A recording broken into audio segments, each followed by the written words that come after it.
हेमंत भाई, पूर्णिमा में खूब आशीर्वाद है। नमः श्री वर्धमानाय निर्धूतकलिलात्मने सालोकानां त्रिलोकानां यद्विद्यादर्पणायते श्रीमत्परमगम्भीर स्यात्पादामोघलाञ्छनम् जियात्रैलोक्यनाथस्य शासनं जिनशासनम्। पंच परमेष्ठी भगवान की जय। नमोकार महामंत्र की जय। जिन शासन नायक श्री महावीर भगवान की जय। आचार्य श्री शांति सागर जी महाराज की जय। परम पूज्य आचार्य गुरुवर प्रज्ञा श्रमण श्री देवनंदी जी महाराज की जय। श्रीमद् जैन धर्म की जय। परम पूज्य धर्म दिवाकर मुनि श्री अमोघ कीर्ति मुनि महाराज की जय। सभी को आशीर्वाद है।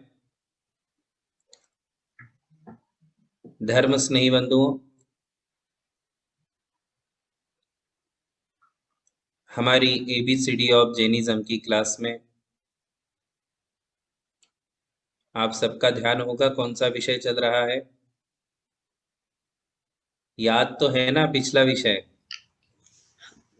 हाँ, हमारे भगवान का क्या स्वरूप है। और जैन धर्म में भगवान के विषय में क्या क्या नियम है, इसे हम विगत 4 कक्षाओं से सुन रहे हैं। जैन धर्म में एक ही बात है, हर आत्मा में प्रभु रमता है, प्रभु बनने की सब में क्षमता है। हर आत्मा में प्रभु रमता है। आप में भी भगवत पने की शक्ति है। आपकी आत्मा में भी एक भगवान छुपा हुआ है, परमात्मा छुपा हुआ है, और परमात्मा बनने की हम सब में क्षमता है। परंतु हम भगवान क्यों नहीं बन पाते हैं? पीछे की कक्षाओं में आपको कहा था कि अन्य मतों के अनुसार, दूसरे मतांतरों के अनुसार हमारे यहाँ ऐसी कल्पना नहीं है कि भगवान भगवान ही होते हैं और भक्त भक्त ही रह जाते हैं। ऐसा हमारे यहाँ नहीं है। जैन धर्म की विशेषता यही है कि इस धर्म के अनुयायी सबके सब भगवान बन सकते हैं। भगवान इस पद पे किसी एक का स्वामित्व नहीं है, या चंद आत्माओं का स्वामित्व नहीं है कि वे ही परमात्मा होंगे, बाकी कोई परमात्मा बन ही नहीं सकते। ऐसी जैन धर्म की मान्यता नहीं है। इसलिए हम कहते हैं कि हर 6 महीने में 608 जीव मोक्ष जाते हैं, यानी कि वो भगवान बन जाते हैं। मोक्ष जाने का अर्थ ही है कि अरिहंत बनना, सिद्ध बनना। और जैन धर्म के सिद्धांतानुसार हर 6 महीने में 608 जीव अरिहंत सिद्ध पद प्राप्त करते ही हैं। इसलिए मैं आपको बता रहा था कि हर आत्मा में प्रभु रमता है। हम सबके अंदर भगवान बनने की क्षमता है, परमात्मा बनने की क्षमता है, परंतु हम बन नहीं पाते हैं। क्यों नहीं बन पाते? इसका कारण हमने पिछली क्लास में आपको संसार चक्र बताया था, और उस संसार चक्र से बाहर हम आ ही नहीं पाते हैं। वो एक ऐसा चक्रव्यूह है जिसमें से बाहर निकलने की कला हमारे पास नहीं है। पिछली क्लास में जो संसार चक्र बताया था उसे एक बार फिर बता देता हूं। संसारी जीव जो भी होते हैं उनके अपने परिणाम होते हैं। परिणामों के कारण कर्मों का आश्रव होता है, कर्मों का बंध होता है। कर्मों के कारण एक गति से दूसरी गति में हमारा भ्रमण होता है। जब एक नई गति में हम जन्म लेते हैं तो वह फिर शरीर मिलता है, नया शरीर मिलता है। नया शरीर मिलता है तो शरीर के साथ इंद्रियां मिलती है। जब इंद्रियां मिलती हैं तो इंद्रियां अपने अपने सब्जेक्ट को ग्रहण करती है, अपने अपने विषयों को ग्रहण करती है, और जब विषयों को ग्रहण करती है तो हम फिर से राग द्वेष करते हैं, और जैसे ही राग द्वेष करते तो वापिस कर्मों का आश्रव बंध होता है। ये संसार चक्र पिछली क्लास में बहुत अच्छे से आपको समझाया था। और इस चक्र के अंदर प्रत्येक संसारी प्राणी अंदर ही फंसा हुआ है, उसे बाहर निकलने की बात ना सूझती है, ना उसे उस बात की बुद्धि है, जिसके कारण वह बाहर निकल नहीं पाता है। धर्म स्नेही बंधुओं, हम सब संसारी जीवों की हालत तो ऐसी है कि जैसे पड़ा पारस बेचे तेल, ये देखो करमन के खेल। घर में पारस मणि है और हम तेल बेच करके अपना जीवन निर्वाह कर रहे हैं। अब ये पड़ा पारस बेचे तेल का मतलब क्या है, इसी को आज समझाते हैं। हम सब आत्माओं में 4 गुण होते हैं, ज्ञान, दर्शन, सुख और वीर्य। जितने भी जीव हैं संसार में, उन सब जीवों में 4 गुण होते ही हैं। कौन से 4 गुण? ज्ञान, दर्शन, सुख, वीर्य। ज्ञान का मतलब है जिसके द्वारा हम पदार्थों को जानते हैं, एक दूसरे को पहचानते हैं, उसे ज्ञान कहते हैं। जानना ज्ञान है। दर्शन, दर्शन का अर्थ है देखना।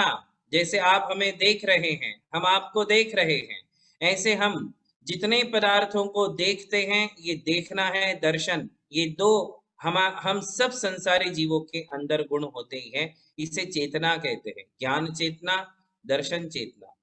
और 2 गुण कहते हैं सुख और वीर्य।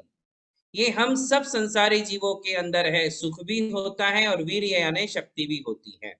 आप कहोगे सभी तो सुखी नहीं है, तो इसका इसका विभाव परिणमन सभी में है। सब ज्ञानी भी तो नहीं है, तो ज्ञान का उल्टा अज्ञान होता है, दर्शन का उल्टा अदर्शन होता है, सुख का उल्टा दुख होता है, और शक्ति का उल्टा कमजोरी होता है। संसारी जीव जितनी अधिक कर्म श्रृंखलाओं से बंधा हुआ होगा, उतना ही अज्ञानी, उतना ही दुखी, उतना ही अशक्त, उतना ही कमजोर होता है। ये ज्ञान, दर्शन, सुख और वीर्य कितने होते हैं? तो आचार्य कहते हैं ज्ञान अनंत है, दर्शन अनंत है, सुख अनंत है, और शक्ति भी अनंत है। ये चारों गुण अनंत होते हैं। इसलिए हम भगवान के गुणों में कहते हैं अनंत चतुष्टय के धनी तुम ही हो सिरताज। पूजा में कहते हो ना, पूजा की विनय पाठ दोहावली में बोलते हो ना, अनंत चतुष्टय के धनी तुम ही हो सिरताज। ये अनंत चतुष्टय क्या है? चतुष्टय का मतलब 4, और अनंत ये प्रमाण बताया है। ये अनंत चतुष्टय कौन से हैं? यही 4 है, अनंत ज्ञान, अनंत दर्शन, अनंत सुख और अनंत वीर्य। इन 4 गुणों को प्राप्त किया है अरिहंत भगवान ने। हमारे भगवान में कौन सी क्वालिटीज है? पहले तो आपको बताया था कि वे सर्वज्ञ है, वीतरागी है, हितोपदेशी है। उन्होंने 18 दोषों का नाश कर दिया। उन्होंने अपनी आत्मा के प्रत्येक दोष को, प्रत्येक विकार को, प्रत्येक कलंक को, प्रत्येक दाग को धो दिया है। आत्मा अत्यंत स्वच्छ है, अत्यंत शुद्ध है, अत्यंत पवित्र है। ऐसे हमारे भगवान हैं। दूसरी बात बताई थी कि वे सकल संसारी जीवों को हित का उपदेश देते हैं। और आज हम बता रहे हैं उनकी क्वालिटीज, उनके अंदर है क्या। हम कहते हैं कि उन्होंने सारे के सारे विकार धो दिए, क्रोध नहीं, मान नहीं, माया नहीं, लोभ नहीं, सब कुछ शून्य कर दिया, सारे विकारों को शून्य कर दिया। तो फिर अंदर है क्या? आचार्य कहते हैं अंदर ये 4 गुण हैं। भगवान के अंदर ये 4 गुण हैं। कौन से 4 गुण? अनंत ज्ञान, अनंत दर्शन, अनंत सुख और अनंत वीर्य। और यही 4 गुण हम में भी है, आप में भी है। आप में भी ज्ञान है, आप में भी दर्शन है, आप में भी सुख है, आप में भी शक्ति है, किंतु अनंत नहीं है। क्या नहीं है? अनंत नहीं है। हमारा ज्ञान, हमारा दर्शन, हमारा सुख, हमारी शक्ति, ये बहुत कम हो चुके हैं, प्रमाण में अत्यंत कम है। हम जान ही नहीं पाते हैं। मैंने कहा था ना सर्वज्ञता में आपको कि हम ये नहीं जानते कि हमारे घर के बाहर कौन है, क्या हो रहा है हमारी पीठ के पीछे, हमें कुछ पता नहीं चलता है। और शक्ति कितनी है, तीनों लोक के पदार्थों को जानने वाला केवल ज्ञान हमारी आत्मा में, आप सबकी आत्मा में है। कहाँ गया, कहाँ गया वह केवल ज्ञान? तो उसे ज्ञानावरण कर्म ने ढाक दिया। कौन से कर्म ने? ज्ञानावरण कर्म ने हमारे केवल ज्ञान को ढाक दिया है, जैसे सूर्य को बादल ढाक देते हैं। सूर्य कितना तेजस्वी, कितना प्रतापी, कितना प्रकाशी होने के बावजूद उसके सामने बादलों की औकात क्या है, किंतु फिर भी बादल अपनी औकात दिखा देते हैं और वे बादल आकर के सूर्य को ढाक देते हैं। बताइए आप, सूर्य जैसे प्रतापी पदार्थ को, तेजस्वी पदार्थ को, ये बादल, चंद चंद बादल, चंद क्षणों के लिए आने वाले बादल आकर के सूर्य को ढाक देते हैं। और जब ढाक देते हैं तो हम सबको पता है क्या होता है, धरती से हम सूर्य को देख नहीं पाते, धरती तक उसका प्रकाश पहुंचता नहीं, उसका ताप, उसकी ऊर्जा धरती तक नहीं पहुंच पाती। तो ये बादलों में भी अपनी शक्ति है। जैसे बादल सूर्य को ढाक देते हैं, वैसे ही कर्मों ने हमारे ज्ञान को ढाक दिया है। वरना एक स्थान पर बैठकर तीनों लोक के चराचर पदार्थों को जानने वाला केवल ज्ञान, तीनों लोक के पदार्थों को देखने वाला केवल दर्शन, ये दोनों गुण हमारी आत्मा में होकर भी, और फिर भी हम ना कुछ जान पा रहे हैं, ना कुछ देख पा रहे हैं। इसलिए मैंने कहा कि केवल ज्ञान अंदर है, केवल दर्शन अंदर है, फिर भी हम दर दर ठोकरे खा रहे हैं। और हमारी स्थिति देखो कहाँ है। जब ये दोनों प्रकट हो जाते हैं तो अरिहंत भगवान के चरणों में शत इंद्र नमत कर शीश धार, सौ इंद्र आकर के भगवान के चरणों में झुक जाते हैं। क्यों झुक जाते हैं बताइए? सौधर्म इंद्र भगवान के सामने नतमस्तक खड़ा होता है, चक्रवर्ती भगवान के सामने साष्टांग प्रणाम करता है। संसार के जितने ज्येष्ठ और श्रेष्ठ विद्वान हैं, प्रबुद्ध हैं, मुनि हैं, तपस्वी हैं, रिद्धिधारी हैं, सबके सब जिनेन्द्र भगवान के चरणों में झुके रहते। संसार का हर एक श्रेष्ठ व्यक्तित्व भगवान के सामने नतमस्तक होता है। क्यों? क्योंकि उन्होंने अपने इन गुणों को प्रकट कर लिया। आपके सामने कोई भी हाथ नहीं जोड़ता है, ना कोई सिर झुकाता है। आपको कोई इज्जत भी कितना देता है आपको पता है, आपको कितना आदर प्राप्त होता है आपको पता है, आपको कितना सम्मान मिलता है आपको पता है, सम्मान कितना मिलता है, गालियां कितनी मिलती है, ये भी आपको पता है। हम और आपकी स्थिति क्या है? क्या स्थिति है आपकी समाज में? क्या स्थिति है आपकी परिवार में? कितने लोग आपको सम्मान की दृष्टि से देख रहे हैं, आप जरा पता लगाइए। तो आप पाएंगे कि एकाध व्यक्ति होगा जो आपको खूब आदर सम्मान देता होगा, वरना जितना अच्छा बोलने वाले हैं उतनी ही बुराई करने वाले भी होते हैं। ऐसा भगवान के साथ नहीं होता है। भगवान त्रिलोक पूज्य बन जाते हैं, तीनों लोक के प्राणी उनके भक्त बन जाते हैं, उनके सामने समर्पित हो जाते हैं। क्यों ऐसा? क्योंकि उन्होंने अपनी आत्मा की शक्ति को जाना, परखा और उसे प्रकट करने का प्रयास किया, और उन्होंने अपनी तप साधना के द्वारा अपने अंतरंग के गुणों को प्रकट किया, इसलिए सब के सब उनके भक्त बन गए। और हम भी भगवान के समान हैं, हमारे अंदर भी केवल ज्ञान, केवल दर्शन है, होकर के भी हमारी कोई इज्जत नहीं है। इसलिए मैंने कहा कि पड़ा पारस बेचे तेल, ये देखो करमन के खेल। आपको पता है ये कहानी? पड़ा पारस बेचे तेल। एक आदमी तेल की दुकान लेकर के बैठा था, तेल की दुकान, और उसकी दुकान पर एक अच्छा पत्थर था। वो पत्थर पर रख करके वो तेल तेल उस पत्थर के ऊपर रखता था, फिर वजन करके सबको देता था। तो वो तेल की दुकान पे जो पत्थर था, उसे सभी लोग देखते थे, चले जाते थे तेल लेकर के, उसके पास से खरीद करके चले जाते थे। एक दिन एक जोहरी आया और जोहरी ने उसको देखा कि वो पत्थर जो है वो तो बहुत मूल्यवान पत्थर है, वो सामान्य पत्थर नहीं है। यदि उसकी मार्केट में कीमत लगाई जाए तो करोड़ों रुपए का पत्थर है। आप सब जानते हीरे की क्या कीमत होती है। वैसा एक वो मूल्यवान पत्थर था और उसको इस बात की खबर ही नहीं थी, वो तेल बेचता था। उस जोहरी ने कहा कि भैया ये पत्थर कितने में दोगे? बोले क्यों, मेरे पास तो सब तेल लेने को आते हैं, आप पत्थर लेने को क्यों आए हो? बोले नहीं नहीं, मुझे वो आपका पत्थर बहुत अच्छा लगता है, कितने में दोगे? बोले मेरी इच्छा नहीं है, फिर भी आप कहते हो, तो आप ही बताइए कितने दोगे? बोले मैं तुझे 1,000 रुपया देता हूँ।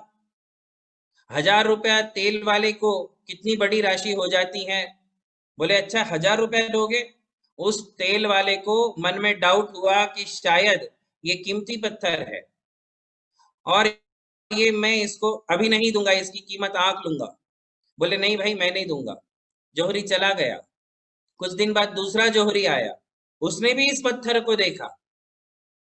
तो देख करके उसको भी बहुत आश्चर्य हुआ कि अरे, ये इतना मूल्यवान पत्थर इसके पास आया कहाँ से, और शायद इसको पता ही नहीं है। उसने कहा भैया ये पत्थर दोगे? उसने कहा ये दूसरा बंदा आया है, पत्थर मांगने वाला। सब लोग तेल मांगते, ये लोग पत्थर मांगते हैं। बताओ क्या दोगे? बोले मैं तुझे 5,000 रुपया दूंगा, ये पत्थर मुझे दे दे। अब तेल वाले को लगा कि कीमत अच्छी मिली है, 5,000 रुपया दे रहा है। उसने तुरंत वो पत्थर उठाया और उसको दे दिया और देकर के 5,000 रुपये ले लिया। कुछ ही दिन में वो पहले वाला जोहरी आता है और आकर के उसको पूछता है कि वो पत्थर कहाँ गया?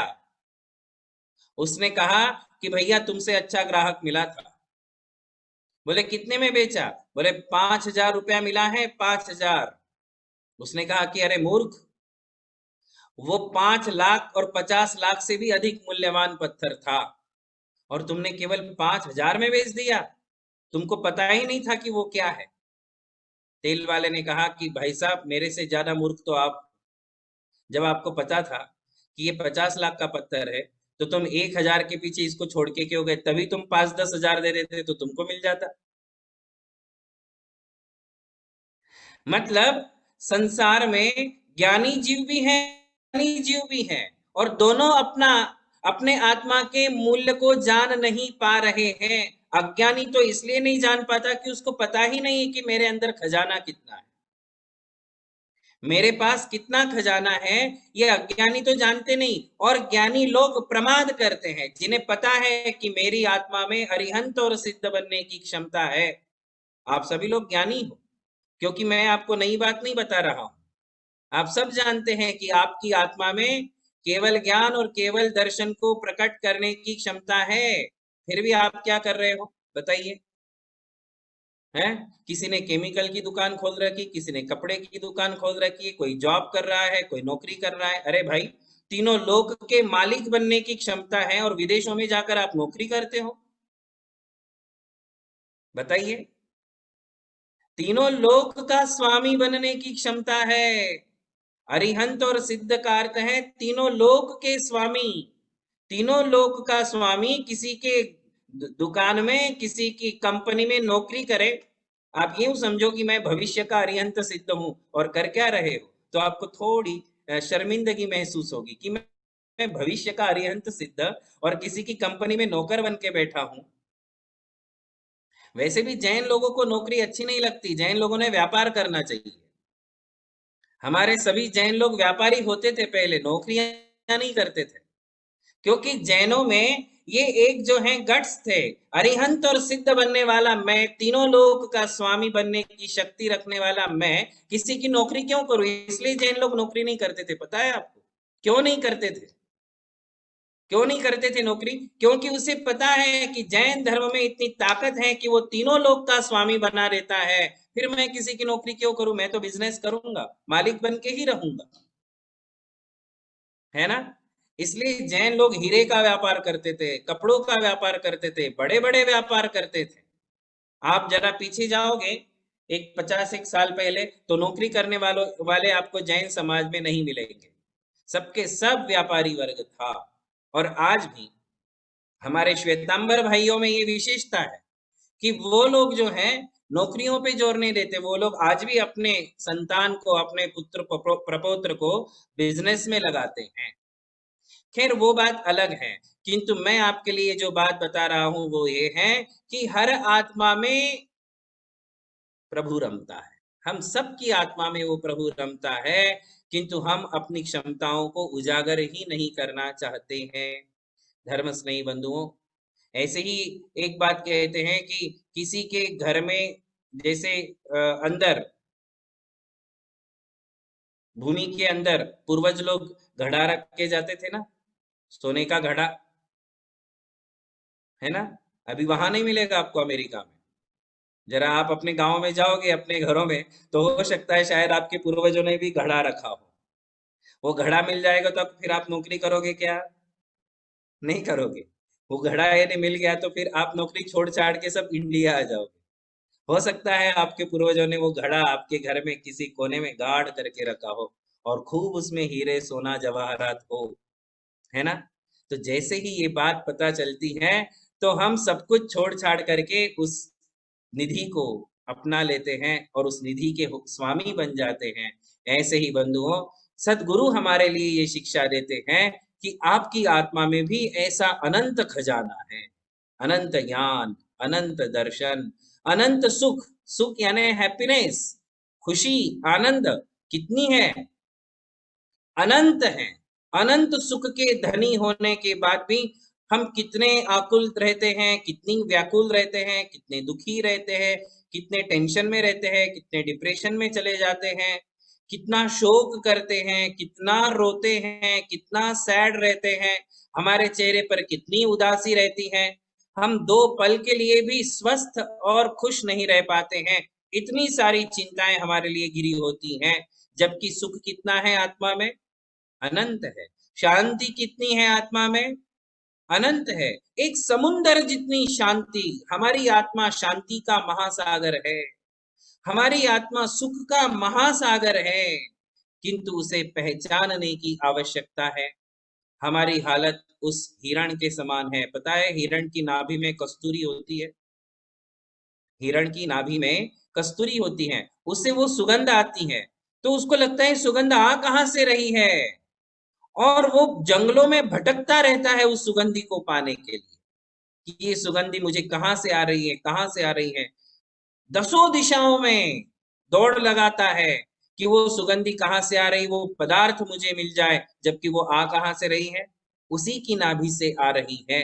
आने के बाद भी उसको पता नहीं रहता है हिरण को, इसलिए वो भटकता रहता है। इसी प्रकार बंधुओं, हमारी आत्मा से ही सुख और दुख की संवेदनाएं बाहर आती हैं। हम समझ नहीं पाते, इसलिए हम पदार्थों की ओर, मटेरियलिस्टिक माइंड होकर के पदार्थों की पीछे दौड़ते रहते हैं, जीवन भर दौड़ते रहते हैं, किंतु वो सुख, शांति और निराकुलता हमें प्राप्त नहीं होती है। हमारे भगवंतों ने वह निराकुलता, वह शांति, वह सुख कैसे प्राप्त किया? तो उन्होंने इन 4 चीजों को नष्ट करने वाले 4 कर्मों को नष्ट कर दिया। जो शांति को भंग करने वाला कर्म है, उस कर्म का ही नाश कर दिया। जो हमें अज्ञानी बनाता है, उस कर्म का ही नाश कर दिया। जो हमें दुखी करता है, उस कर्म का ही नाश कर दिया। जो हमें कमजोर बनाता है, उस कर्म का ही नाश कर दिया। हमें कमजोर बनाने वाला कर्म है, पता है कौन सा? कौन सा कर्म है? अंतराय। कौन सा कर्म है? अंतराय कर्म। हमें अज्ञानी बनाने वाला ज्ञानावरण कर्म, हमारी विजन पावर को कम करने वाला दर्शनावरण कर्म, हमें दुखी करने वाला, हमें टेंशन देने वाला मोहनीय कर्म, और हमें अशक्त, कमजोर विक बनाने वाला अंतराय कर्म, इन चारों कर्मों का नाश किया। इसलिए अरिहंत भगवान ने अनंत ज्ञान, अनंत दर्शन, अनंत सुख और अनंत शांति, अनंत शक्ति को प्राप्त किया। हमारे भगवान सुप्रीम नॉलेज वाले हैं, हमारे भगवान सुप्रीम हैप्पीनेस वाले हैं, और हमारे भगवान एक्सट्रीम पावरफुल है। भगवान से बड़ा ज्ञानी, भगवान से बड़ा सुखी, भगवान से बड़ा शक्तिमान इस संसार में कोई भी नहीं है, और नहीं है इसीलिए संसार के जितने भी श्रेष्ठ लोग हैं वो सब भगवान के चरणों में झुक जाते हैं। उन्हें पता है कि भगवान के सामने हम नगण्य हैं, जीरो है। गणधर भी भगवान के चरणों में झुकते हैं, जिन्हें चार चार ज्ञान है, वे भी भगवान के सामने झुक जाते हैं, क्योंकि उनके पास केवल ज्ञान नहीं है। और जब वह केवल ज्ञान प्राप्त हो जाता है तो फिर भगवान किसी के सामने झुकते नहीं है। आपको पता है हमारे यहाँ एक विशेषता है कि हम सब भगवान को प्रणाम करते हैं, तीनों लोक के जीव भगवान को प्रणाम करते, किंतु भगवान किसी को प्रणाम नहीं करते। क्यों? क्योंकि भगवान सुप्रीम पोजीशन में है। अब उनके ऊपर कोई पोजीशन है ही नहीं, अरिहंत और सिद्धों से ऊपर कोई है ही नहीं, इसलिए उन्हें किसी के सामने सिर झुकाना नहीं पड़ता है। तो ये ज्ञानावरण, दर्शनावरण, मोहनीय और अंतराय, इन कर्मों को पहचानो। ये कर्म आए कहां से? अब कोई पूछे कि महाराज साहब ये कर्म आते कहां से है? अरे भाई, इस कर्म को इनवाइट करने वाले भी हम ही हैं। संसार चक्र में मैंने बताया ना कि राग और द्वेष करने से कर्म आते हैं, तो राग द्वेष करने वाला कौन? मैं। राग द्वेष होता नहीं है, हम करते हैं, ये ध्यान रखना। कई लोग कहते हैं कि महाराज जी मुझे बहुत गुस्सा आता है, आता नहीं है, आप करते हो। ये भी एक बहुत बड़ी गलतफहमी है सबके लिए कि मुझे गुस्सा आता है। कभी नहीं आता, आने के बाद आप करते हो। आने दो उसे, आप करो मत। आने के बाद भी आपके घर में कोई भी आएगा तो आप घर में बैठा लोगे क्या? बताओ। घर में तो बहुत लोग आ सकते हैं, किंतु आप दरवाजे बंद कर दो, कोई नहीं आएगा। दरवाजे खुले रखोगे, कुत्ता, बिल्ली, चूहा सब अंदर आ जाएंगे। हमने अपने दरवाजे सब खुले रखे हैं, खिड़कियां खुली रखी है, धूल आती है, कुत्ते, बिल्ली, चूहे सब आ जाए। ये क्रोध, मान, माया, लोभ, राग, द्वेष, ईर्ष्या, मात्सर्य, जेलसी, ये सब क्या है? ये कुत्ते, बिल्ली, चूहे हैं, और इनके लिए हमने अपने दरवाजे खोल रखे हैं, इसलिए सब अंदर आते हैं। तो गुस्सा आने के बाद भी हम उसे अंदर आने नहीं दे, ये पुरुषार्थ है। ये पुरुषार्थ किया हमारे संतों ने, महर्षियों ने, तपस्वियों ने, योगियों ने। उन्होंने सारे दरवाजे खिड़कियां बंद कर दी, आने ही नहीं दिया, किया ही नहीं, अहंकार किया ही नहीं, क्रोध किया ही नहीं, राग द्वेष किया ही नहीं। कम करते गए, कम करते गए, कम करते करते उन्होंने उसको जीरो कर दिया। तो कुल मिलाकर के ये बात हमारे लिए समझनी है कि मैं यदि संसार में हूं तो मेरी वजह से हूं। किसकी वजह से? यदि मैं दुखी हूं, यदि मैं दुखी हूं तो मेरी वजह से हूं। आप अपने कारण दुखी हो, दूसरों के कारण नहीं। आप अपने कारण टेंशन में हो। आपके पास आज जितनी प्रॉब्लम्स हैं वो आपके कारण ही। आपको प्रॉब्लम में डालने वाले आप खुद हो।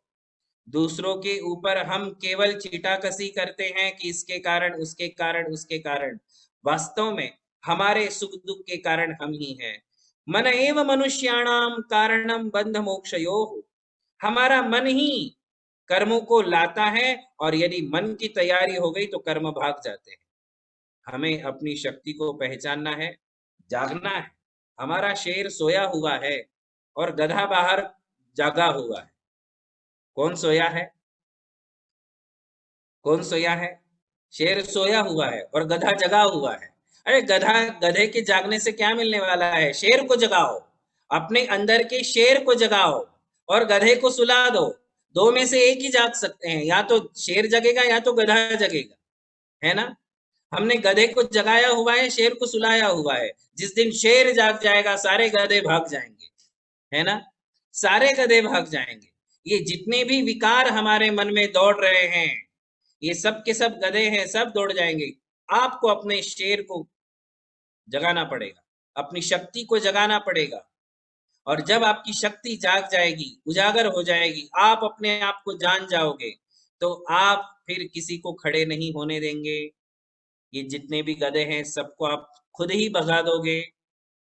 इसलिए धर्म स्नेही बंधुओं, हमारे भगवान को देख करके हमें यह चिंतन मनन करना है। कौन सा लेसन चल रहा है? हमारे भगवान को देख करके, प्रतिमा को देख करके फिर वो भगवान को याद करना और उन्हें देख करके प्रेरणा लेना कि हे भगवान, जैसे आपने अपनी आत्मा की शक्ति को उजागर किया तो सारे कर्म भाग गए, आप जाग गए, कर्म भाग गए। भगवान जाग गए तो कर्म भाग गए। वैसे ही मुझे जगाओ, मैं भी आपके समान बनूं, मैं भी सुखी बनूं, मैं भी शांत बनूं। कितनी आकुलता है जीवन में, कितने टेंशन है, कितने प्रॉब्लम्स है, कितनी सैडनेस है, कितनी उदासी भरी हुई है, कितनी निगेटिविटी भरी हुई है। ये सबको मैं कब भगाऊंगा? और इसका सशक्त यदि कोई साधन है तो वो हमारे भगवान है। भगवान के चरणों को छोड़कर हम कभी इन सब को भगा नहीं सकते हैं। यदि इन सब सैडनेस और निगेटिविटी को भगाना है तो भगवान के चरण पकड़ करके रखो। जो लोग भगवान के चरणों को पकड़े हुए हैं वे एक दिन भगवान बन जाते हैं। भगवान के पास रहो, भगवान के निकट रहो, भगवान के सामने रहो, भगवान के चरण पकड़ के रखो। एक दिन हम निश्चित रूप से भगवान बनेंगे। भगवान से दूर भागोगे तो भगवत्ता से दूर हो जाओगे, संसारी बन जाओगे, संसार परिभ्रमण करोगे। और भगवान के पास रहोगे, भगवान को सामने हृदय में रखोगे तो हम एक दिन निश्चित भगवान बनेंगे। ये जितनी भी सैडनेस, निगेटिविटी, कर्म, उदासीनता, प्रॉब्लम्स, ये जितना भी है सब कुछ खत्म हो जाएगा और हम अपने आप को जान करके भगवान के समान बन जाएंगे। धर्म स्नेही बंधुओं, हमारे भगवान के इस प्रकरण में आज हमने देखा कि भगवान की गुणवत्ता क्या है, क्वालिटीज कौन सी हैं। तो वे 4 क्वालिटीज, अनंत ज्ञान, अनंत दर्शन, अनंत सुख और अनंत शक्ति। इसे सभी लोग याद रखें। बोलिए महावीर भगवान की जय। परम पूज्य धर्म दिवाकर मुनि श्री अमोक कीर्ति जी एवं अमर कीर्ति महाराज की जय। नमोस्तु नमोस्तु नमोस्तु गुरुदेव। आशीर्वाद। हाँ।